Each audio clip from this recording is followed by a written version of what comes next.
안녕하세요. 우리는 진심으로 다른 사람을 돕기 위하여 무언가를 했는데 그것이 결과적으로 방해가 되는 경우가 있습니다. 저 역시 돌이켜보면 그런 일들이 여러 번 있었습니다. 그런데 오늘 등장하는 세례자 요한도 그랬습니다. 요한이 예수님의 오심, 예수님께서 공적 활동을 시작하시는 것을 돕기 위하여 무언가를 했는데 결과적으로 그것이 방해가 되었다는 말씀입니다. 제가 마태복음 3장 이 세례자 요한에 관해서 정말 여러 번, 아마 수십 번 이상 읽고 묵상하고 강의했는데요. 이렇게 세례자 요한이 메시아의 오심을 준비하기 위하여 왔고 준비하기 위하여 무언가를 했는데 결과적으로 예수님을 방해하게 된 것을 이번에 처음 발견하게 되었습니다. 결정적인 말씀은 14절이죠. 세례자 요한이 요단강에서 세례를 베풀 때 많은 사람들이 왔죠. 그때 예수님도 오셨습니다. 예수님께서 세례자 요한에게 세례를 나에게 베풀라고 했을 때 세례자 요한이 말렸습니다. 14절에 기록된 말씀이죠. 그런데 이 말리다라는 동사가 아주 중요합니다. 이 동사는 방해한다, 저항한다, 회방을 놓는다는 뜻을 갖고 있습니다. 이 말씀이 또 마태복음 19장에 나옵니다. 아이들이 예수님께 오려고 했을 때 제자들이 막았습니다. 그때 예수님께서 아이들이 나에게 오는 것을 금하지 말라라고 하셨죠. 여기서 금하다라는 단어가 바로 이것입니다. 그러니까 이 단어는 상당히 강한 의미를 갖고 있습니다. 특별히 헬라어는 앞에 접두어가 붙었을 때 그 동사의 의미가 강화되는 것이 있는데요. 이 단어도 그렇습니다. 디아콜로어인데요. 여기서 디아라는 접두어가 붙으면 이 동사의 성격이 강조됩니다. 그러니까 이 단어는 아주 강한 의미를 갖고 있는 동사인 것이죠. 좀 더 구체적으로 살펴보겠습니다. 오늘 마태복음 3장 1절부터 17절까지 말씀을 통해서 세례자 요한, 메시아의 오심을 준비 위하여 왔는데요. 어떻게 예수님을 방해하려고 했는지 살펴보겠습니다. 그리고 예수님은 그것을 어떻게 이기셨는지, 그리고 그것에 대하여 하나님께서 어떻게 응답하셨는지 이 말씀을 자세히 살펴보면서 하나님께서 우리에게 주시는 메시지를 함께 듣겠습니다. 3절 이렇습니다. 그는 선지자 이사야를 통하여 말씀하신 자라. 일러스되 광야에 외치는 자의 소리가 있어 이르되 너희는 주의 길을 준비하라. 그가 오실 길을 곧게 하라 하였느니라. 이 말씀은 이사야서 40장 3절에 기록되어 있습니다. 이 말씀의 배경은 이렇습니다. 이스라엘 백성들이 주전 580년경 바벨로니아에 의해서 멸망당했죠. 성전 파괴되고 많은 사람들이 희생당했고요. 그리고 또 많은 사람들이 바벨론으로 포로로 붙잡혀 갔습니다.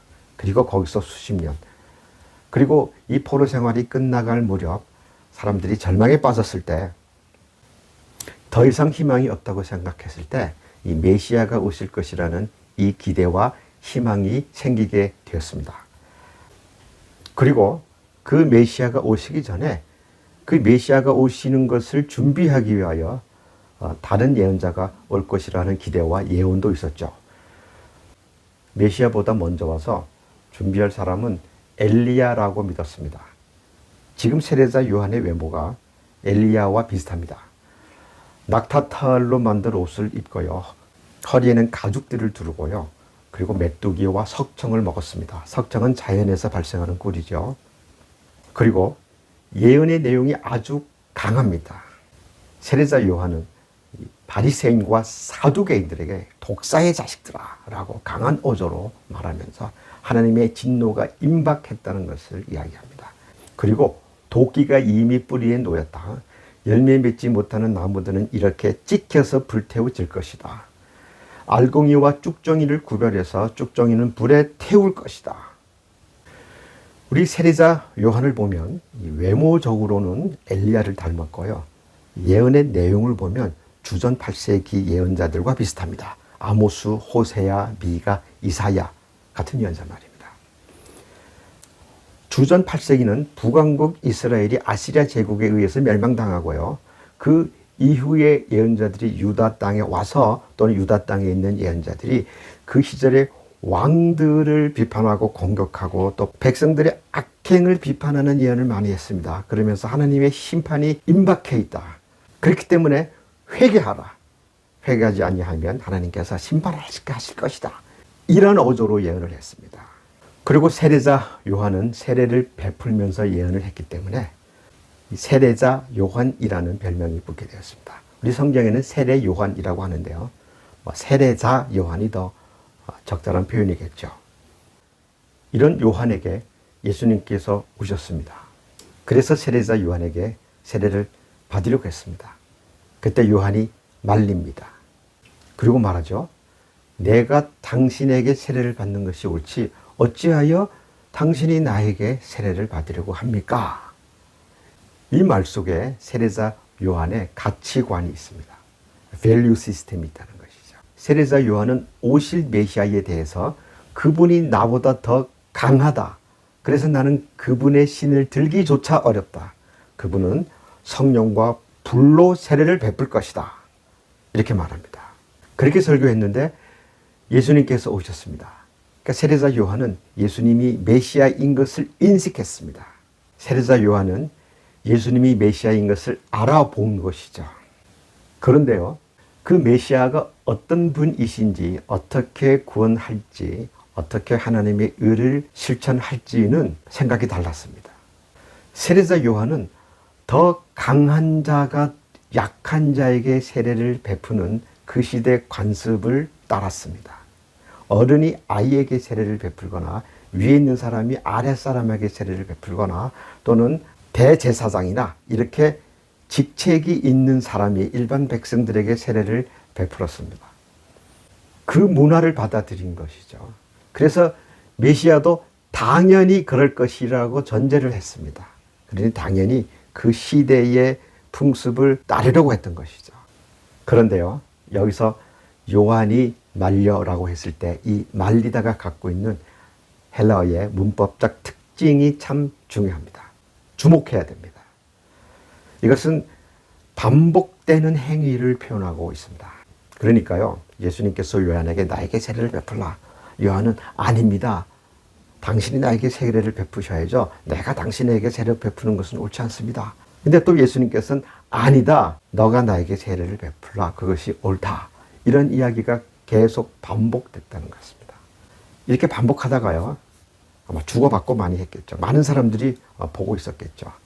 그런데 예수님께서 이제 허락하라. 이 말은요, 이제 됐다. 논쟁 그만하자. 이제 허락해라. 나에게 세례를 베풀라. 이것이 모든 의를 이루는 것이다.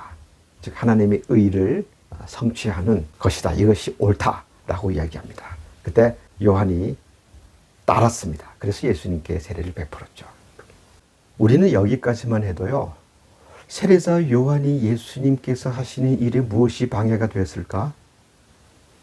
세례자 요한은 오히려 예수님께서 메시아로서 이 공적 사역을 시작하는데 오히려 많은 사람들 앞에서 인준한 것이 아닐까? 정말 예수님을 도와준 것이다 라고 생각할 수 있습니다. 이제 말씀을 계속해서 읽습니다. 예수님께서 세례를 받으시고 물에서 올라올 때 그때 하늘이 열리고요. 하늘에서 성령께서 비둘기처럼 내려오셔서 예수님 위에 머무는 것을 예수님께서 보셨습니다. 그리고 하늘에서 소리가 들립니다. 이는 내 사랑하는 자여 내가 기뻐하는 자다 입니다. 이 말씀이 아주 중요합니다. 이 말씀은 이사야서 40장에서 55장까지 4개 정도 있는 특별한 노래의 첫 구절입니다. 특별한 노래라고 한 것은 이 노래의 제목이 고난받는 종의 노래이기 때문입니다. 특별히 이사야서 41장 1절 이하에 기록되어 있는 이 고난받는 종의 노래가 바로 이렇게 시작됩니다. 이스라엘 사람들은 이렇게 첫 구절만 보면 그것이 금방 어떤 노래인 것을 알았습니다. 예를 들어서요, 여호와는 나의 목자시니, 그것은 시편 23편이죠. 우리나라 사람도 마찬가지거든요. 예를 들어서 나라 말씀이 그렇게 얘기하면 이것은 훈민정음 뿌리 깊은 나무 그러면 이것은 용비어 천가에서 나온 구절이죠. 이 정도 알잖아요. 그런데 유대 사람들은 우리보다 몇십 배, 몇백 배 더 오경과 예언과 성경에 기록된 많은 글들을 외웠습니다. 외우고 다른 사람 앞에서 외우고 또 외운 것을 또 다른 사람에게 전달하는 일들을 반복했습니다. 그렇기 때문에 몇 구절만 이야기해도 이것이 성경의 어떤 부분인지 다 알았죠. 제가 이사야서 42장 1절부터 3절까지 있는 말씀을 다시 읽겠습니다.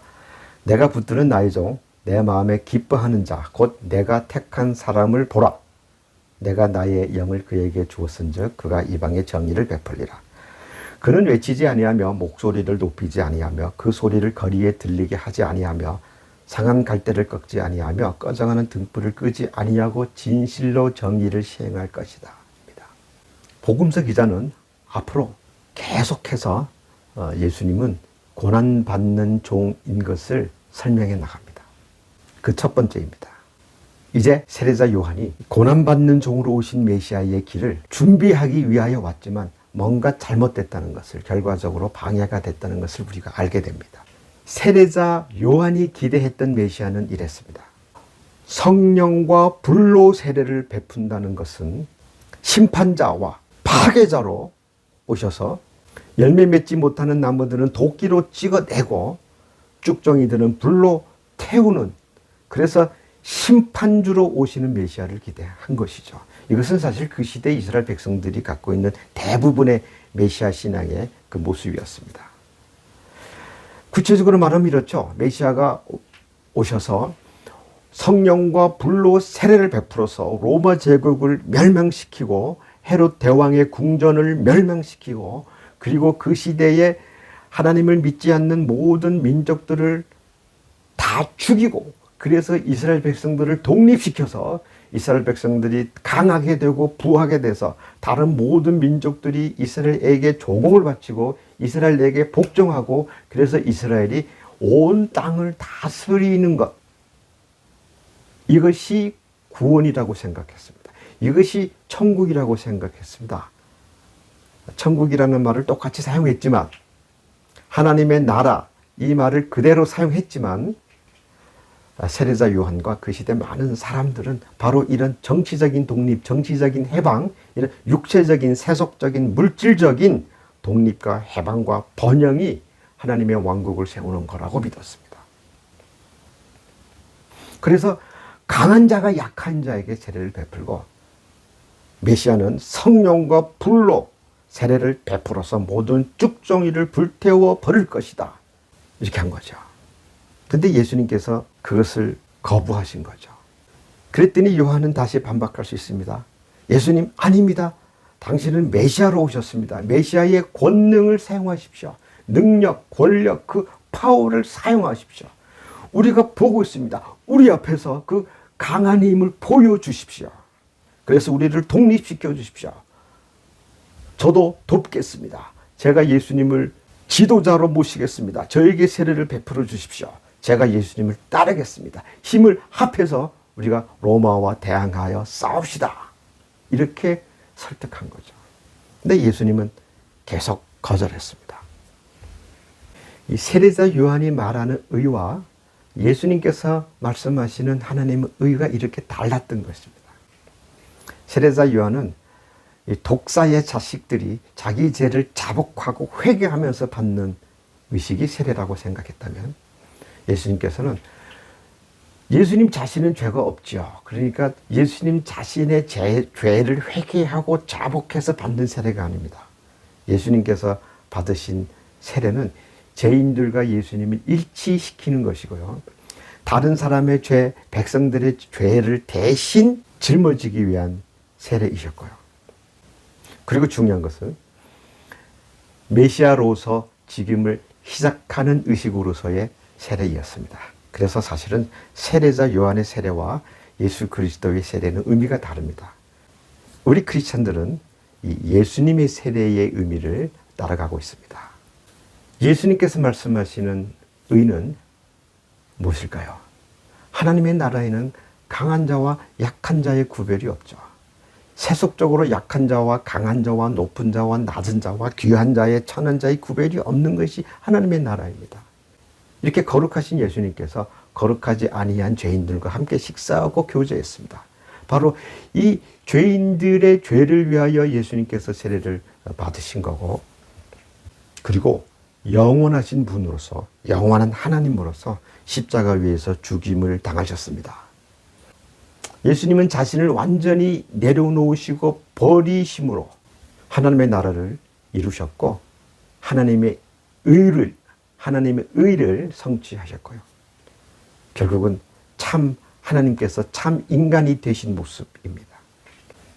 그렇기 때문에 이 세례자 요한과 예수님의 이 충돌은 이 단순한 논쟁이 아닙니다. 이것은 구시대와 신시대의 충돌입니다.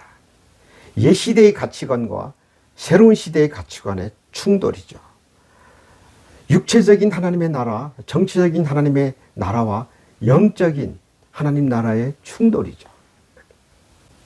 세례자 요한은 정치적인 세속적인 독립과 해방과 성공과 부를 추구하는 메시아관이었다면, 예수님은 가난과 비움의 메시아이십니다. 옛 언약과 새 언약의 충돌이고요, 율법과 은혜의 충돌입니다. 세례자 요한은 도끼를 들어 사람에게 협박하면서 하나님의 심판을 얘기하면서 죄의 자복을 이야기하면서 회개하라, 그러지 하지 아니하면 하나님께서 심판하신다, 이렇게 외쳤습니다. 그러나 예수님은 고난받는 종으로서 소리를 높이지 아니하며 그 소리가 거리에 들리게 하지 아니하며 상한 갈 때도 꺾지 아니하시고 꺼져가는 등불도 끄지 아니하시면서 진심으로, 그러니까 진실로 말은 진심으로 마음으로 정의를, 즉 하나님의 의를 실천하셨다, 성취하셨다, 이루셨다는 것입니다. 이 세례자 요한, 정말 예수님을 돕기 위하여 한 행동인데, 그것이 결국은 사람이 원하는 거였던 거죠. 이스라엘 백성들이 원하는 거였습니다. 하나님의 의가 아니었던 거죠. 우리가 상상 한번 해봅니다. 만약에 여기에서 예수님께서 요한에게 설득을 당하셔서 예수님께서 세례자 요한에게 세례를 베푸셨다면 어떤 일이 일어났을까요? 주위에 많은 사람들이 있지 않았습니까? 우리가 상상해 보면 그 사람들이 환호성을 막 질렀을 겁니다. 드디어 메시아가 오셨다. 드디어 세례자 요한보다 강한 자가 오셨다.